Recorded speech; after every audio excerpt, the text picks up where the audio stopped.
Good morning, everybody. Let me know in the chat, is the microphone sounding like a robot today, or are we sounding good? Let me know. Anyways, jumping right into things. Obviously, our main focus, and by the way, this is how we always start off our analysis here, economic news, then we'll jump into earnings, then we'll talk about ES futures, and then we'll dive into some more individualized setups. Fantastic. Looks like we have some sounds good in the chat. Fantastic. Glad there are no issues with the mic this time around. It's Monday, right? It's a brand new start of the week. It's great to start things off on a good note. So anyways, jumping into our economic calendar, as I was saying, it's being overshadowed. Everything that we have on tap for this upcoming week is going to be overshadowed by the tensions in Russia and Ukraine still. I'm not saying that that's a bad or a good thing. It just is what it is. You have to keep in mind that the market is always going to fixate on one thing. It could be, for example, a couple of weeks ago, it was all about how bad inflation was, right? After that, we have, things that you can't expect come up, aka what we have in the overseas tensions. And then that's all of a sudden all the market cares about. So you just have to recognize when the market's caring about something versus not caring about something. Sure, we have some pretty important things coming out, like, Powell testifying on Wednesday as well as Thursday. And then obviously our unemployment and NFPs are coming out on Friday.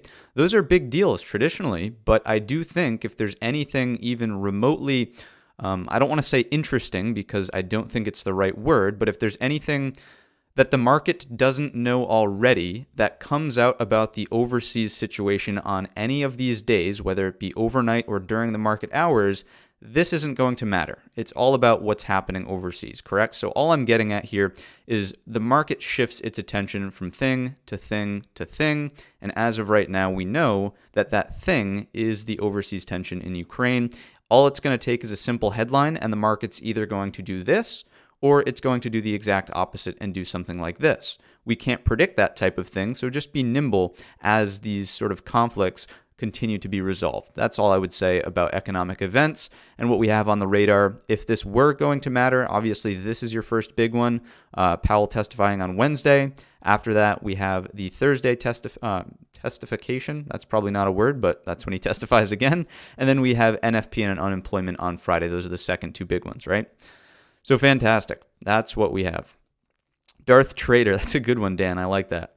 That's what we got on the economic front. Let's continue along here and talk about our earnings calendar. Big ones to probably mention. Lucid after the close. A lot of people will be watching that one. Maybe something worth trading. The liquidity in those options is usually fantastic. So we'll see.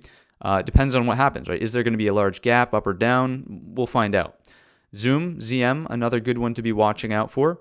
After that on Tuesday, so this will be sort of the grouping to watch as we head into the Tuesday open. I would say Target, maybe, maybe Baidu, maybe. It depends. It really depends on what the options are looking like on that and how either pumped or non-pumped the implied volatility is in that name. So those are probably the four that we'll watch out for into tomorrow's open. And then after the close on Tuesday, that's where it gets interesting as well, namely, we have the sort of hot ticket Wall Street bets guy, AMC, reporting earnings. We'll ultimately see what happens with that.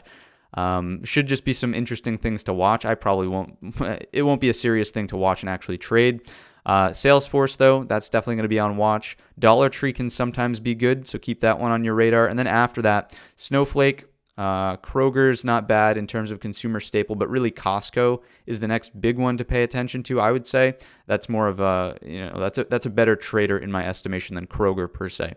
So that's what we've got on the earnings front. Again, as today is concerned, it's really going to start and kick things off after the bell with these two guys right here. Let's continue along. Let's go on over to our platform and get into our ES futures, and we'll see what we're setting up, what's slated to happen today. Let's see what we got here.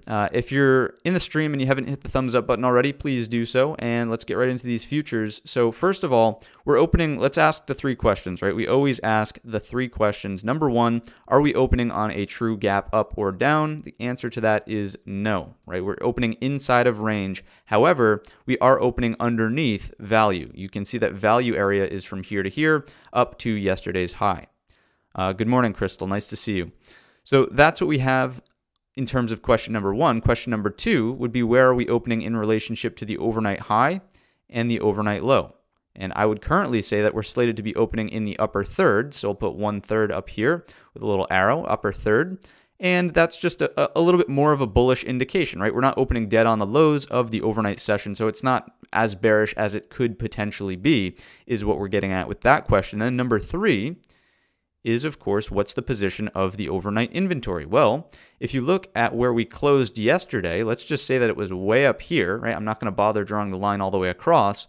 You can clearly see that all of the activity is below yesterday's close. So by nature, there's net short traders in here, correct? That led to the gap down. However, because we've cleanly been in an uptrend here, I would say some of that position is certainly starting to become net neutral, right? It's not like we're overly short. You can see that clearly buyers are responding to some of these lower prices.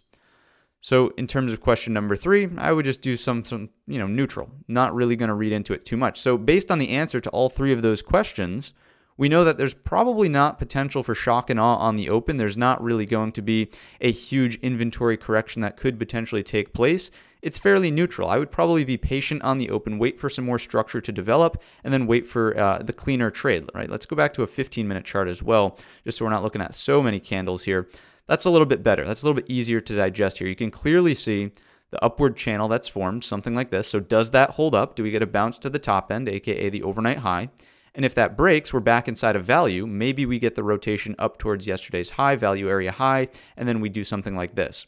We're not slated to be opening on such a bullish imbalance where there could be, massive follow through to the upside. We're opening almost smack in the midpoint of yesterday's range, just slightly below.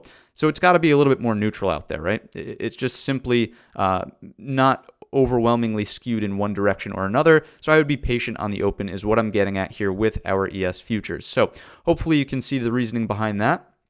Let's, while we're at sort of the futures, let's go back on over to the internet here. This is Tradeovate, and let's take a quick look at the market profile. Some interesting nuances to read into a little bit. On Friday's session, we did have a P-shaped profile. All that would indicate is that there was some short covering out of the bell, and then we got consolidation price acceptance higher, indicating that the buyers were in control. The point of control was left high as well. You can see that in here is fairly thin structure. So the fact that the overnight session is, retracing through this is, not incredibly surprising. Once we sort of opened underneath this chunk of value right here, there's basically, I don't want to say zero structure, but there's not a whole lot of structure in this general area of the chart right about here. That's roughly from 43.45 down to, let's just round off here, 4,200.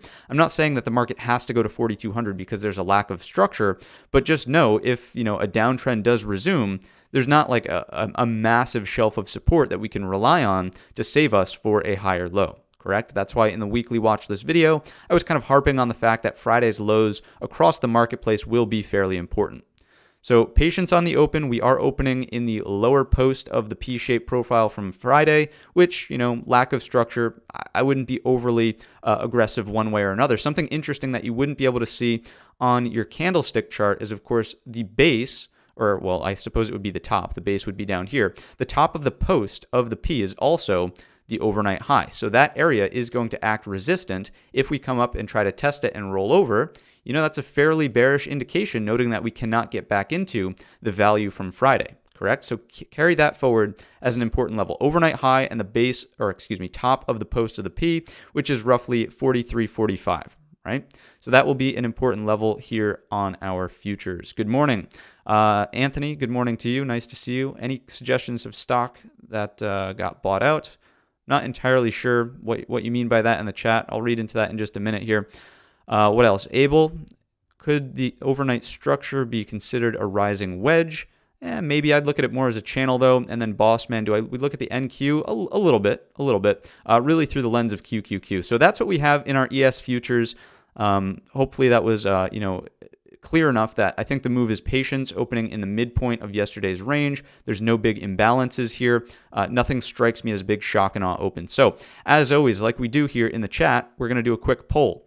Do you think that we get a move higher up and over, there we go, that overnight high and a break to yesterday's high? We'll call that scenario number 1. Drop a 1 in the chat if you think that's likely. Do you think that we get something that looks like this, sideways activity in the lower post of the P that we just saw on the profile? That's scenario number 2. Drop a 2 in the chat. And then if you think that we completely roll over, make it to the overnight low, if not lower, give me a 3 in the chat, and we'll see what the sort of consensus is. We'll see. We have 1, 2 in the chat. We have 1, 3 in the chat, a 2 and a 3, a 2, a 2, a couple more 2s rolling in. People think it's going to be fairly neutral out there. Yeah. I would say on the open, we're kind of in store for a bit of a neutral move. I don't see anything that would cause a knee-jerk reaction one way or another. Yep, cool. All right, so we're kind of in agreement here in the chat. We'll see today. We will see today. So let's continue along here and talk about some of our sectors quickly. If we just go to the XLF, let's go on over to our other charts. What I wanted to point out in this one is that if you start thinking about this as the daily range, you can clearly see we have highs, highs, lows, lows, lows. Where are we? Well, we're slated to be opening right at the midpoint of that range. Whenever you're in the middle of a range, you basically don't have much, right? There's not a whole lot that the market's telling you here other than it's neutral, right? Sure, we held support. Are we going to come back up and test resistance? Are we going to roll over for a lower high? In the midpoint, you never really have an edge, okay? So be careful here in your financial companies, noting that the sector as a whole is just trying to resolve, once again, this critical area from in the past. 39 quarter, we know it did not provide us the higher low that we were looking for on this initial pullback for that. So I don't know. I'm not entirely convinced that it's just easily going to be a move back up to the top of the range. We'll see. It could be, but I just don't think we have enough information currently in our XLF. You can see that in the overnight session, slated to be opening closer to the lows as opposed to the midpoint of the range like our S&P as a whole. So XLF, exercise some caution here. The reason we cover that is because it's the second heaviest weighted sector in our S&P. The first heaviest is, of course, our XLK for the tech sector. Our tech sector. So what do we have in tech? So you can clearly see, again, if we just draw on the midpoint of yesterday's range, Friday's range, we're opening just slightly below it, but not as close to the lower portion as we were in the XLF. So maybe a little bit of relative strength here in the XLK. Not a whole lot, right? But still, maybe just a little bit opening closer to that midpoint of the range. To me, it's all about the back test of this level, right? 156 has been an important level from in the past. If we scrunch up the chart, remember that it was the breakout which led to that entire move back there. In here, it also offered resistance as the top of that range. If you do something like this, you can see the 2 days of balance right there, which led to the breakdown. 156, right? It's all about that to the upside. Can we recapture it, or are we going to do something like this? Lower high, and then we just continue on our merry way in the downtrend, okay? That's something that I need you guys to be at least considering into this upcoming week, is that, was this just a bit of a dead cat bounce, or is this the start of a more significant rally, right? We don't know for sure until we can prove with a higher high or a higher low. As of right now, we have the lower low, and there's still possibility that this rolls over for a lower high, right, from here to here. We don't know yet. It's still technically in a downtrend. I don't want you to get caught up in the sense that this just has to go all the way back up to the highs because we saw 2 days of impulsive rallying, all right? So those are our sectors in a nutshell. Everything else is fairly neutral and middling, not a whole lot to read into from that perspective. Let's get into the QQQ now, and we will go back on over to our NQ market profile just to illustrate, there we go, some differences over there. Nice to see you, MT. Heavy volume? I wouldn't really say that too much. I wouldn't really say too. Oh, maybe in Twilio. Maybe. I don't know. I'll have to check in on that one if we have time. Anyways, QQQ, what do we have? Same sort of things apply that we just discussed in our XLK. You can clearly see that there still is possibility for a lower high in here because we have the lower low. We're still technically in a daily downtrend to the upside. Our must recapture area is 353. If that happens, it will be a break of the daily resistance trend line, and then from there, maybe we rotate to the top end of this range that we had in here. That would be the look below and fail, and that plays out to the upside, correct? So that's what we've got on store for the QQQ if it's going to be higher in the first place. If we roll over, again, there's your lower high, clearly from here to here, and then we're on our merry way back down towards the lows. We'll see. In terms of what happened in the overnight session on our QQQ, just like in the ES futures, you'll notice that we had net short inventory at first, but we're slowly building back to more neutral. We're opening inside of the range here. We're pretty much smack in the midpoint. We are below the area of value. That would be the equivalent. Let's actually just go on over to the market profile, fire up the NQ here. And whoa, we want to adjust. There we go. And what I was getting at, if I scrunch this chart up a little bit, you can see here's the value, right? And then down below, this is the post of that so-called P pattern that we monitor. And you'll notice that the overnight high is kind of right at that area. It's very, very, very, very similar to the ES futures here. So the question becomes, can we take out the overnight high or not? And if we can't, we're rotating back down towards these lows or just chopping around in the post of the P. Just like in our ES, we basically have poor structure, a lack of value. And by that, I just mean volume that transacted. In the regular trading hours session, so the bright white sessions here, you can see, here's your post. Here's your post, very minimal structure in there. So there's no heavy support to rely on until we come back down to this point of control in here, which is roughly 13,500. Okay, so that's big support to the downside if things go lower and we fail at the backtest of the top of our P pattern post. That's been the sort of idea behind most of the things we've looked at in our broad marketplace so far. Hopefully you can see how that is useful.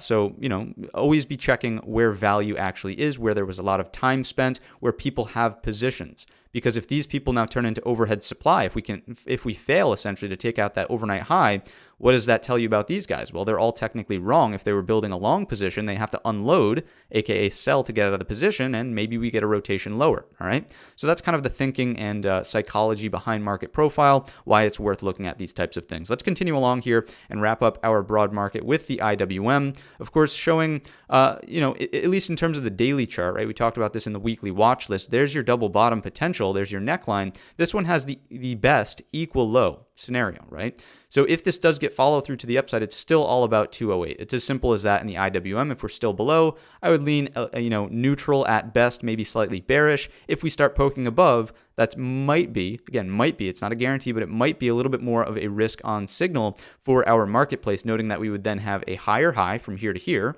correct? And we would have equal lows. After that, it's very likely that we can afford a higher low pullback and then something that might look like that for the start of a new uptrend. All right, so IWM in a nutshell, probably choppy off the open just like everything else. And I know it gets a little bit repetitive. I'm sorry about that, guys, but it just is what it is. Opening in the midpoint of Friday's range, not a whole lot to read into from a knee-jerk reaction perspective on the opening bell. All right. Young Money, give the thumbs up. I appreciate that, my man. And it's always great to see you around the videos. Been seeing your name in the comments section much more frequently recently. And again, for all you guys that tune in who are regulars around the channel, I appreciate your viewership. It means a lot. So jumping into our core list of companies, again, you can give the thumbs up. You can give the video a thumbs up for this specific notion, which is it's going to be choppy out there on the open. Many of our core list of companies, there's basically nothing that's not opening very middling inside of Friday's range. And because of that, we should expect a little bit of chop. And then if we can start to take out the top or the bottom of the range, that gets a little bit more exciting, correct? So that to me is probably the play here inside of many of our core lists. So Apple, Friday's low, obviously very important. If it breaks, we're looking for that rotation lower into 157. If we open and chop around in here, I would just look for day trades only. There's nothing really abundantly clean about this structure. If we're underneath 164, that's the equivalent of your post in the P-shape thing that we've been watching in the profile. Anything that fails at 164 strikes me as that, these people potentially becoming overhead supply. Maybe we rotate back to the downside to Friday's low. That could be a day trade, right? So 164 could be a useful pivot here inside of Apple. To the upside, 167 is going to be your critical resistance, right? That has not changed. Next up, we have Netflix. Thanks, Rob. I appreciate you tuning in. And it's fantastic to do this. It's been a pretty good time, to be honest with you, doing these pre-market live streams, just hanging out with you guys before the bell actually rings. I like it. So Netflix, same sort of idea. However, you can notice here we're technically slated to be opening inside of the bulk and chunk of value from Friday. So that pivot would be the equivalent of 385.60s. We're opening above that. That might be a slightly more bullish indication here inside of Netflix. But look at your daily chart. Very, very sloppy in this area overhead. It's not like there's going to be a clean and easy long into some of these levels. So I would be a little bit skeptical, but if we do need relative strength, Netflix is kind of, at least from the two stocks we've looked at so far, up there towards the top of the list, right? Opening inside of this chunk of value up here. I would expect still two-sided trade to resume back and forth. That would essentially be the value area of Netflix right here. And whenever you're opening in value, two-sided trade can resume.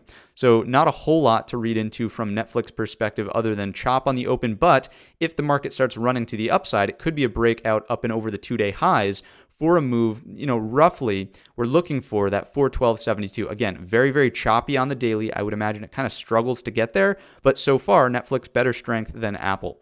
Let's continue along and talk about Tesla. And if we grab the other tool to zoom in, there we are. What do we have in the overnight session? You can clearly see that we had more of a compression of range on Friday. We're slated to be opening kind of right in the midpoint, maybe slightly above. This one strikes me as probably being sideways and choppy on the open. If it does do something like this and makes a nice run to the upside, fine. Maybe we're breaking out of this compression of range. I would monitor for like 5-minute, 15-minute bull flags. Could be a bear flag just as well, right? Could get a move lower, could get consolidation at the lows. A breakdown here should take you lower, quite simply put, right? So targets to the upside, if we can break out of this compression range, then we are looking for ultimately 854, the back test of that area, also Tuesday's high. If it's going to be a move lower and we get a break of the support trend line or some sort of compression breaks to the downside, then we're simply going to look at 762 and then 700. It seems like it's very far away, but there wasn't a whole lot of structure, right? If I do something like this on that Thursday session, you'll notice it could easily, again, if we get to here, consolidate, and then start breaking underneath that 762, notice there's basically nothing here that will provide support on the 15-minute intraday time frame. So be aware of that inside of Tesla, right? So that's what we would watch for in this one. Next up, we have Alibaba. Still leaning bearish in this one. Thank you guys for all the comments you left on the weekly watch list video for suggestions. I think we'll replace it with Google once the split actually happens and only if the volume in the options chain is better, right? As of right now, Google is really tough to trade options on, at least scalping, right? The spread's there and the volume, the liquidity, it's not there, right? Probably it's because it's such an expensive stock, but anyways, we'll see if the split helps out. Alibaba, anything that gets into 110 and rolls back over, shorts, right? We know that we're breaking down outside of this range here. It would be a break retest. Failure should take us back lower towards 100. Nice psychological level. In terms of where we're slated to be opening, you can see kind of towards the middle to maybe lower third edge of Friday's range. So not, no relative strength to read into here. No real long setups are presenting themselves. If it's going to be a flush, maybe you're patient and wait for the break of Friday's low to get you to that 100 level, right? That certainly would be reasonable here in Alibaba. Facebook up next. This one, again, a little bit not as relatively strong as what we saw in the Netflix pre-market is what I was getting at. You can see here's the high. Netflix is slated to be opening like up here, maybe even a little bit higher. Facebook clearly down here, but still holding up around that pullback area from the Friday afternoon. As long as we hold 207, I think things are all right here. And that would also be a hold of the break of the daily resistance trend line, right? So that is maybe where you get your relative strength portion on Facebook. The daily time frame is breaking the resistance trend line. If that holds, then yeah, we're looking for recaptures of this essentially, the 216, for the rotation here to that pivot high around 234.78. So that's your upside in Facebook if we can get a hold of the resistance trend line break, and 207 essentially is the number to watch out for. As long as we're above 207, maybe look for long setups up and over Friday's high to get us into this area up here, all right? So that's Facebook. To the downside, I wouldn't really be playing this one to the downside, noting that we have the relative strength from the daily break of the resistance trend line. I would look for other opportunities, probably your Alibabas or maybe just the broad market indexes, right? Nvidia up next, 240, back at that pivot point. We're sitting just below it. So the question here is, how does it resolve? How does 240 resolve on the open? Do we break it and get price acceptance above? Do we break, or rather just remain below and get price acceptance underneath? Notice that if you break Friday's lows, the target should be here. The morning consolidation from Thursday in Nvidia, and to give you a number, that's 220, let's just round up and call it 226 on the break of Friday's low in Nvidia. So failing at 240 is a short trade to get to Friday's low if you're an aggressive trader. Stop goes over 240.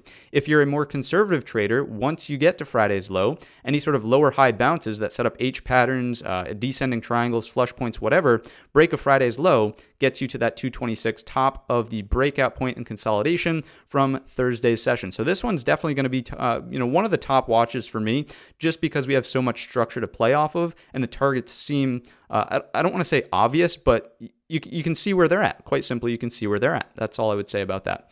Boss man, yes, I am more of a scalper not really intraday swings or short-term swings. I'm a scalper at my core, right? So I essentially like holding maybe 15, 30 minutes. That's about it. That's all I can handle. I'm very risk averse. Whether or not you believe that is a different story. I don't like holding things longer than I have to. Therefore, based on my own psychology, I've found that scalping works best for me. It doesn't mean that it has to work best for everyone. You should find what aligns with your own psychology and do what works for you, all right?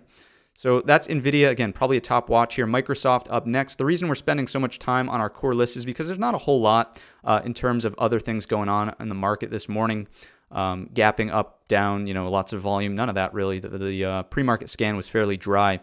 So Microsoft, what do we have here? Another, this one's actually fairly nice as well. This 291 area, you can see it was holding as pre-market support, held as Friday's low. We're kind of opening, again, still midpoint of Friday's range. That doesn't really change things here. Looking for more chop, but we're underneath the value area, right? If you could just imagine that if we had the market profile chart, you would see value area up here. We're slated to be opening below that. So I would lean a little bit more bearish on retests of Friday's low, that 291 area that we just discussed. And if it breaks, notice that there's some room to fall, right? Just like in Nvidia, you'd probably look for the breakout point as your first support underneath around 285, right? That's definitely a nice scalp here inside of Microsoft. Anything underneath that, bottom end of the flag where we bounced from on Friday, 281, right? So there's a lot of room to move to the downside here inside of Microsoft if this 291 breaks. So that's what I would be watching out for here. If it breaks, we have nothing more than a lower high. We never made it to 300. Break of Friday's low gets us closer to that 275.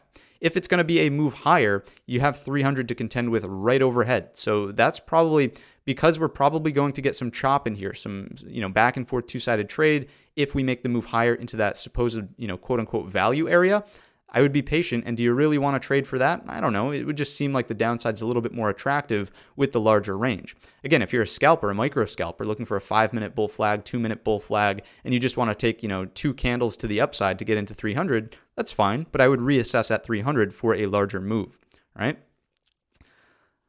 Yes, you are risk averse. It's obvious. I'm glad it's obvious. That's fine. If you can understand where I'm coming from, it'll probably give you a better idea of how you yourself should be thinking about the charts, right? If you think I'm very risk averse and I'm looking for a small move and you're really, open to holding things much longer, then you should obviously be looking for a much larger move, right? Maybe the next level that I have on my chart. So that's interesting that you point that out. So cool.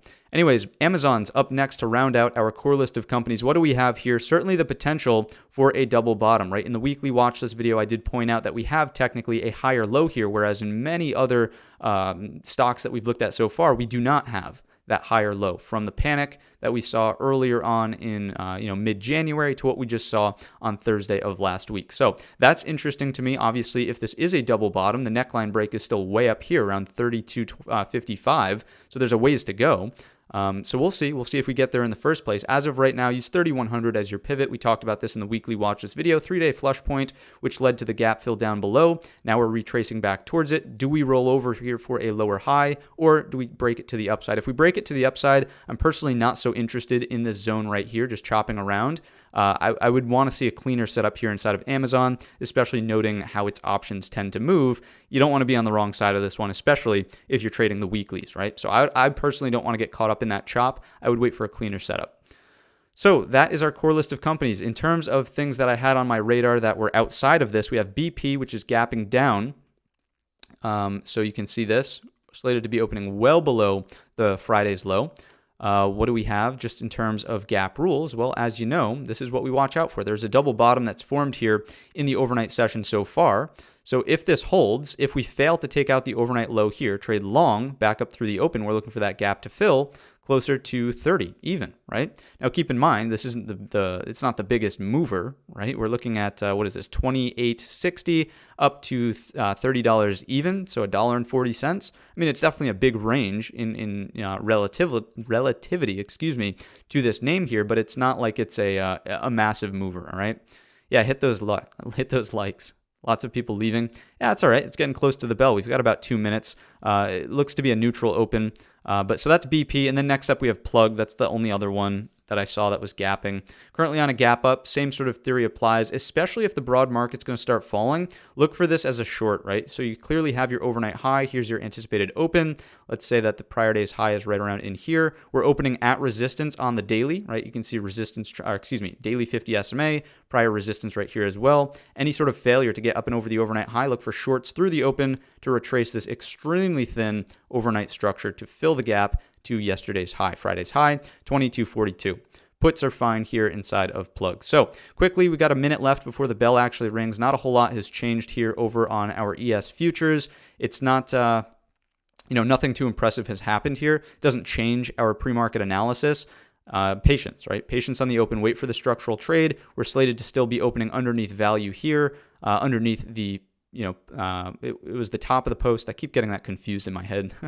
Top and bottom of the post. Anyways, you can see nothing much has changed. That analysis that we did earlier in the video is still valid. So that's going to wrap up the video. If you wouldn't mind hitting the thumbs up button on your way out, I appreciate every single one of you guys who was tuning in today. It's great to do these things. And we'll see what happens today with the market, right? Keep in mind, obviously, headlines will be important coming out of the foreign affairs. Don't do anything I wouldn't do. Trade safe, and I hope to see you in the Discord. If you're not in the Discord, check out this link right down below here. It is in the description of the video. You can click it. It's just a simple redirect, and you can come hang out with us in there. All right, guys, I'll check in with you later. There we go. And I wish you all a green trading day.